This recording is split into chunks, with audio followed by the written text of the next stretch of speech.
Mesdames, Messieurs, bonsoir. Merci de nous rejoindre pour un tour d'actualité sur ORTC.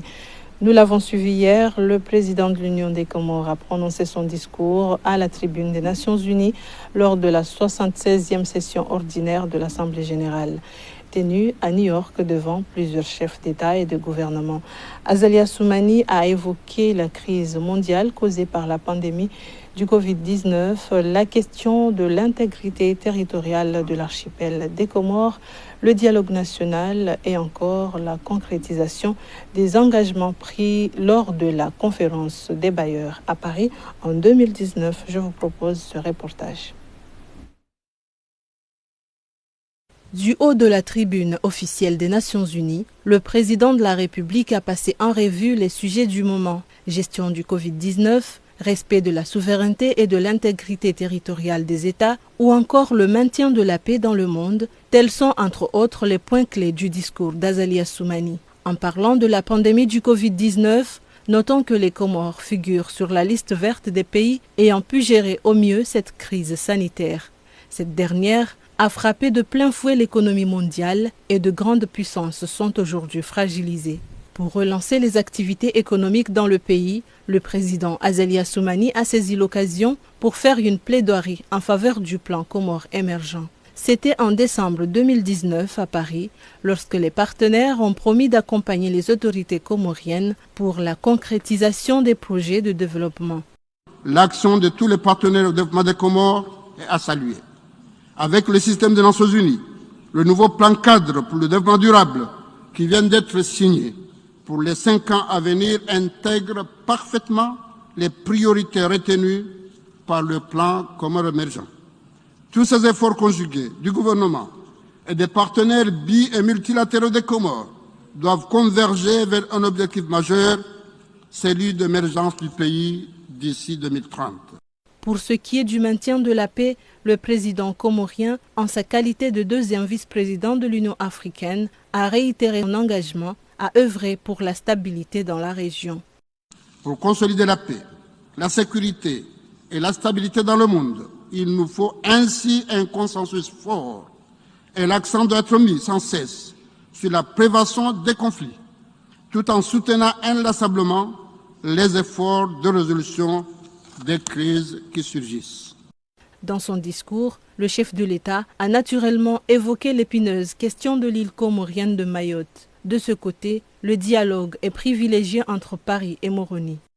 La communauté des nations que nous sommes a le devoir de se préoccuper des problèmes qui, si elles ne sont pas résolues, feront perdre à notre organisation sa crédibilité, notamment ceux liés à la souveraineté et à l'intégrité territoriale des États. S'agissant du différend territorial franco-comorien, relative à la question de l'île comorienne de Mayotte, ce dossier a été marqué ces dernières années par une volonté de deux parties, les Comores et la France, de capitaliser les acquis de notre passé commun tout en maintenant un dialogue franc et constructif en vue d'aboutir sur la base d'un esprit apaisé à une solution respectueuse du droit international dans l'intérêt des deux pays.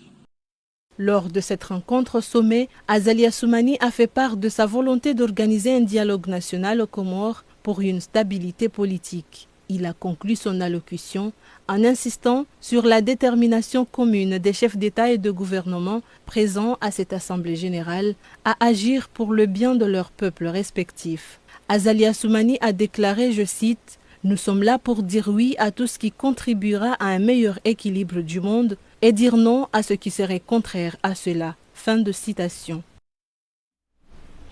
Suite à ce discours, des citoyens ont bien voulu livrer leurs impressions par rapport à cela. En effet, selon eux, le président de l'Union des Comores, à la tribune des Nations Unies, a axé son allocution sur l'actualité mondiale en général et du pays en particulier. Le président de l'Union des Comores a appelé tous les partis politiques et tous les acteurs politiques, économiques et sociaux de s'asseoir dans ce lieu pour faire un dialogue juste pour penser et réfléchir à les Comores de demain. J'ai suivi attentivement le discours du président de la République sur le stade de l'ONU Ma réaction d'abord est de montrer une satisfaction parce que le président ne s'est pas focalisé sur le Comore seulement, mais il a touché tous les sujets au niveau international. Il a parlé d'abord du Covid, il a parlé de la gestion du Covid par rapport à notre pays. Il a montré aussi le sujet de Mayotte, mais pas seulement à Mayotte, parce qu'il a d'abord parlé de la Chine par rapport à Taïwan. Il a montré, il y a plusieurs pays qui ont ce contentieux. Il a aussi montré la volonté de discuter avec la France pour une sortie pacifique par rapport au sujet de Mayotte. En marge des travaux de la 76e session ordinaire, la première dame des Comores a rencontré celle de la Gambie. Au cours des discussions, elles ont mis l'accent sur la lutte contre le paludisme. Reportage de Mahmoud Msaïdi commenté par Fatima Amada. Cette rencontre intervient justement à New York et en dehors de la 76e session annuelle des Nations Unies. La première dame de l'Union des Comores, Ambari Azalia Soumani, s'est entretenue avec la première dame de la Gambie, Fatoumata Bah Barrow. Occasion pour la première dame gambienne de féliciter sa sœur suite à la réussite des Comores sur la campagne de lutte contre le paludisme. Fatoumata Bah a émis le souhait de suivre l'exemple des Comores pour l'éradication de cette pandémie dans son pays. Les deux premières dames n'ont pas manqué d'exprimer leur joie de se rencontrer encore une fois en cette période de crise sanitaire à la Covid-19.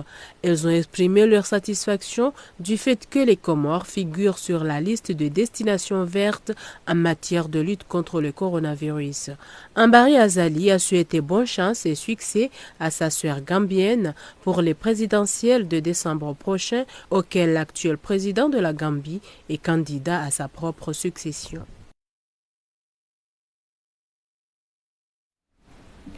L'Union des Comores célèbre ce samedi 25 septembre à Moroni la journée internationale des objectifs de développement durable ODD. Cette célébration sera marquée par bien d'activités, histoire de donner à cet événement son éclat tout particulier. Le commissaire au plan, Fouadi Goulamou, nous donne de plus amples explications. C'est une célébration qui concerne bien sûr tout le monde, c'est tout le pays, mais c'est aussi tous les pays du monde. Tous les pays du monde célèbrent le 25 septembre et cela nous permet d'évaluer le parcours que nous avons réalisé depuis 2015 jusqu'à maintenant, et tous les ans c'est une opportunité de faire cette évaluation, une évaluation que nous avons déjà réalisée. On sait très bien que les ODD, c'est 17 objectifs de développement durable, mais les 17 objectifs de développement durable sont aussi caractérisés par des cibles, et chaque pays a ses cibles. Nous avons des cibles qui nous permettent de mesurer tous ces parcours. Nous pouvons dire qu'on n'arrête pas de progresser, on progresse, et c'est d'ailleurs ce que nous voulons faire connaître à nos citoyens, à tout le monde, que nous avons des progrès à faire, à réaliser beaucoup de ces progrès pour la paix, pour la prospérité, pour le peuple lui-même, pour la planète, pour le partenariat avec tous les pays du monde. Fouadi Goulam, commissaire général au plan. La 91e fête du Royaume d'Arabie Saoudite a été célébrée jeudi à Moroni, une journée nationale qui marque l'unification du Royaume par le fondateur, le roi Abdelaziz bin Abdurrahman. Plusieurs autorités étatiques et représentants du corps diplomatique accrédité à Moroni ont honoré de leur présence la cérémonie organisée pour l'occasion. Reportage de Nourdine Saïd et Salim Ben Abdillah Zarkachi. Cet événement important et historique représente une grande fierté pour chaque Saoudien. Il incarne également les aspirations pour construire un État moderne et fort, reflétant ainsi le début d'une nouvelle ère de réalisation et de renaissance globale, a souligné le nouvel ambassadeur à Moroni, Dr Atala Ben Zayed Al Zayed. Le royaume d'Arabie Saoudite traverse une étape exceptionnelle de développement et de croissance. Cet élan est le fruit de ce grand travail accompli par le roi fondateur qui est impulsé aujourd'hui par la vision du royaume 2030. Il s'agit de construire une partie ambitieuse, plus développée et plus prospère. Ce qui l'a classé au premier rang parmi les pays du monde grâce à Allah, puis à la volonté aux deux directives de notre sage leadership, le serviteur des deux saintes mosquées, le roi Salman bin Abdulaziz Al Saoud et le prince héritier, que Dieu les protège. Il a tenu à rappeler le leadership que joue le royaume pour soutenir les nations arabes et islamiques, notamment la cause palestinienne et le maintien de la coopération avec tous les pays du monde. Dr Atala Ben Zaid Al Zaid a rassuré que les projets déjà entérinés entre les Comores et le royaume d'Arabie Saoudite se poursuivront. Dans ce sens, nous espérons que les travaux de reconstruction de la route Moutsamoudou-Sima sur l'île d'Anjouan démarreront très prochainement. Nous continuons à faire progresser les relations privilégiées entre les deux pays frères, forgées par les liens de fraternité et d'amitié entre les deux serviteurs Sainte Mosquée, le roi Salman bin Abdulaziz et son frère, son Excellence le président Azali Assoumani. Le diplomate saoudien a aussi affiché la volonté de son pays à accompagner le gouvernement comorien dans son plan de développement à l'horizon 2030. Je me suis accompagné avec une délégation très forte, une délégation de l'Organisation arabe pour le tourisme, qui est venue dans notre pays par un jet spécial, son président Dr Bandar, qui est venu à la tête de cette délégation.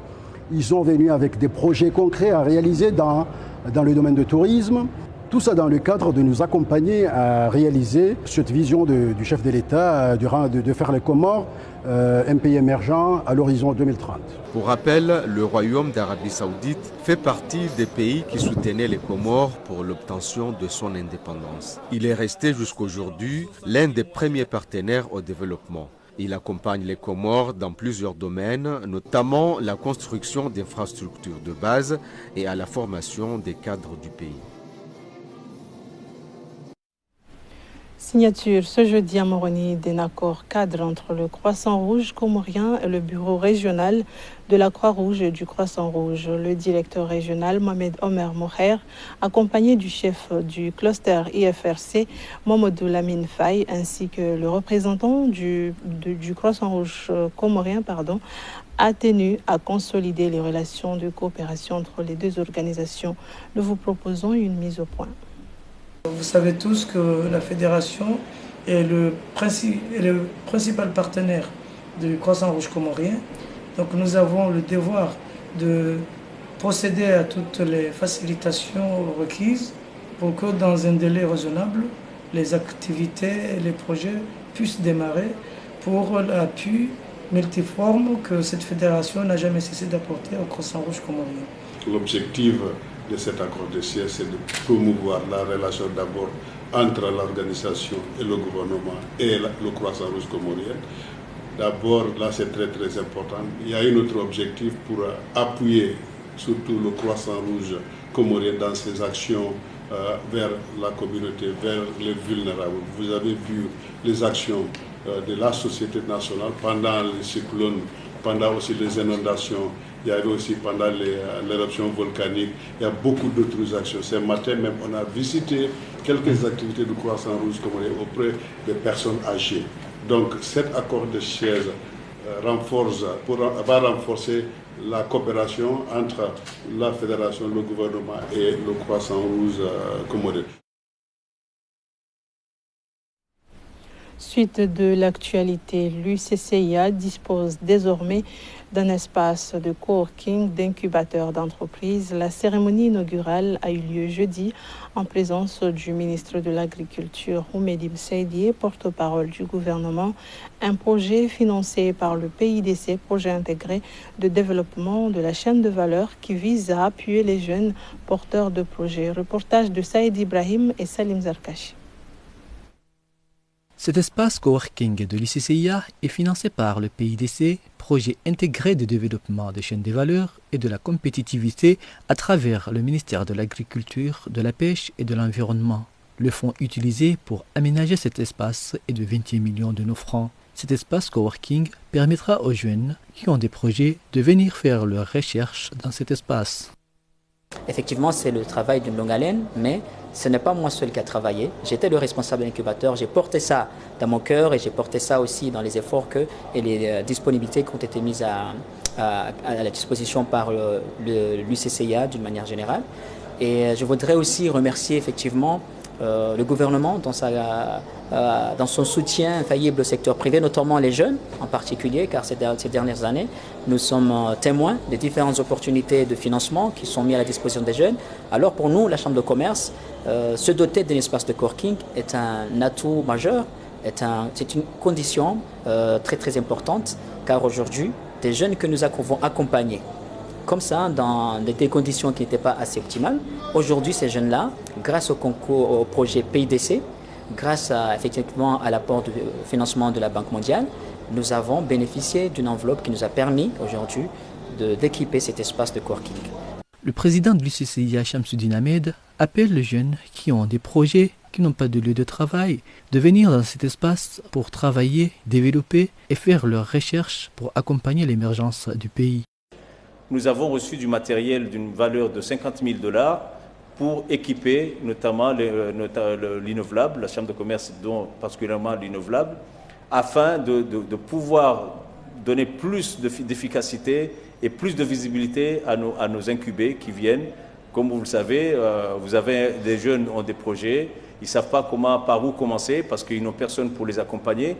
Donc nous, l'autoservice, qui est là depuis 2016, a réussi à accompagner pas mal de jeunes et nous nous réjouissons de cette réalisation. Et aujourd'hui, nous passons à un cap supérieur qui est celui de l'Internet, qui est celui de l'informatique. Donc aujourd'hui, les jeunes ils ont un bureau. Vous savez, il y a des jeunes qui peuvent avoir des projets, mais ils n'ont aucun espace pour pouvoir travailler. C'est cet espace-là qui s'appelle l'espace coworking que nous venons de mettre en place à nos jeunes. Quand ils ont leur bureau. Cet espace sera équipé d'un Internet haut débit qui permettra aux jeunes de faire leurs recherches et de travailler en collaboration avec l'UCCIA. Un espace qui pourrait également être dédié à des séances de coaching au bénéfice des jeunes porteurs de projets. Moderniser le système de paiement à travers l'inclusion du numérique, tel est l'objet d'un atelier d'échange tenu mercredi à Mouali, organisé par le ministère des Finances à travers la Banque centrale. Cette initiative vise à améliorer la gestion du secteur financier. Reportage de Staouya Zakaria et Chan Mohamed Elamine. Au cours de cet atelier, il est question d'accroître l'accès et l'usage des services financiers en facilitant l'inclusion avec une vaste campagne d'éducation financière pour les populations n'ayant pas accès aux services de base. Honoré de la présence du gouverneur de la Banque centrale des Comores, ce projet d'État est financé à hauteur de 10 milliards de dollars, soit 4 milliards 566 millions de francs comoriens par la Banque centrale des Comores. L'objectif de ce projet, c'est l'inclusion financière.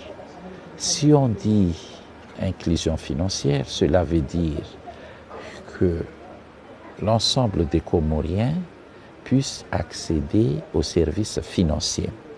Je dis bien l'ensemble des Comoriens. Actuellement, nous sommes seulement 22% des Comoriens qui sommes dans le système financier, qui avons des comptes bancaires et aussi utilisant les services financiers, donc crédit comme tant d'autres. Donc c'est un taux qui est très bas. Ce projet d'appui au développement du secteur financier consiste à développer les infrastructures du système de paiement ainsi que l'inclusion financière. Un moyen qui tombe à point nommé pour réduire le délai des transactions interbancaires, ce qui facilitera l'autonomisation de certaines personnes pour qu'elles se prennent en charge. Autre volet de cette édition, proclamation ce jeudi de l'examen d'entrée en 6e au niveau de Ngazdia. Sur 8410 candidats, 8263 se sont présentés à l'examen. 5611 ont été déclarés admis, soit un taux de réussite de 67,91%. Ces patients de toute tranche d'âge souffrant de la cataracte et cécité ont bénéficié des consultations et interventions chirurgicales gratuites. Des opérations menées par une mission d'ophtalmologues français qui séjournent à Moroni depuis le 18 septembre. Un programme d'échange entre les ophtalmologues comoriens et français dans le but d'éradiquer les pathologies relatives à la cécité. Les patients ont été présélectionnés afin de pouvoir soigner le plus de monde et l'aperçu qu'on peut voir, c'est que les deux pathologies prédominantes qui provoquent la cécité sont le glaucome ainsi que la cataracte. Au niveau chirurgical, grâce, il faut quand même le souligner, aux équipes provenant de Chine, il y a beaucoup de matériel qui permettent d'opérer dans des conditions très bonnes. Au niveau médical, peu à peu, on a également de plus en plus de matériel, entre autres l'OCT que vous avez pu voir avec le docteur Chanfi, qui va permettre de dépister les problèmes de rétine tels que le glaucome et la macula, les problèmes de macula, de manière beaucoup plus précoce qu'un examen clinique, et permettre un suivi plus précis et plus fréquent que si on n'avait pas cette machine. On devrait l'an prochain pouvoir doter l'hôpital El Marouf ou le cabinet ophtalmologie du docteur Chanfi d'un laser YAG qui permet de traiter les cataractes secondaires. Initiée par le ministère de la Santé en partenariat avec l'Association d'ophtalmologues de Paris, la mission prendra fin le 25 septembre et le suivi sera assuré par des équipes nationales. Une erreur technique est survenue, vous l'avez sans doute constaté. Nous venons de suivre un reportage consacré à l'ophtalmologie. En effet, une soixantaine de patients atteints de la cataracte et de la cécité ont bénéficié de consultations gratuites et opérations chirurgicales au centre hospitalier d'El Marouf, des séances dirigées par des ophtalmologues français en mission à Moroni. C'était un reportage de Tanzila Saïd et Salim Zarkachi, commenté par Azhar Mbaye. À Wani, en juin, les habitants ont haussé le ton pour exiger le départ de la société SCK spécialisée en concassage, installée depuis 10 ans par le groupe Comoro Golf Holding. Cette dernière ne répond pas aux besoins de la population en matière de sable et gravier. Pire encore, elle cause d'énormes dégâts au niveau de l'environnement dans la région. Reportage. Les machines sont à l'arrêt suite à cette lettre ouverte de la jeunesse de Wani adressée au directeur de la société. Ces jeunes sollicitent l'arrêt immédiat des activités de l'entreprise, déménagement et fermeture du site. Confrontée à plusieurs difficultés, elle est accusée de tous les maux qui touchent la région. Dégradation de l'environnement, pollution, grignotage des terrains agricoles, disparition de certaines espèces végétales dans un rayon d'1 kilomètre du site. La ville constate même l'apparition des nouvelles maladies respiratoires et cancérigènes dans la région. Prise en tenaille, la jeunesse hausse le ton. L'entreprise est presque en faillite parce qu'ils sont dans un pays à hauteur de 12-13 millions. Ils n'ont pas plus de 3 ans sans payer le loyer. Ils n'ont pas assez de ressources pour pouvoir tourner les machines convenablement.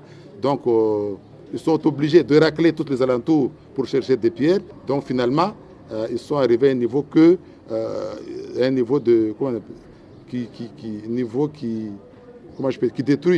détruit l'environnement.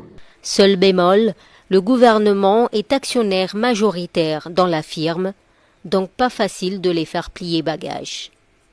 Sur ce point, le représentant de la jeunesse compte sur l'appui des autorités pour accompagner l'initiative. Je reste convaincu que l'État va soutenir, parce que même ce n'est pas parce qu'ils appartiennent à l'État qu'ils peuvent se permettre de tout faire, parce que sachant très bien que ces derniers temps, tous les discours du président, et même maintenant qu'il est parti aux États, qu'on appelle à New York pour la conférence des Nations Unies, donc le thème majeur qu'on va parler là-bas, c'est l'environnement. Le président a toujours dit qu'il faut défendre l'environnement. Toutes les conventions signées ici, Comores et signataires, donc nous, on est là pour défendre au contraire la politique du pays. Ça veut dire protéger l'environnement pour pouvoir laisser quelque chose pour les jeunes qui arrivent.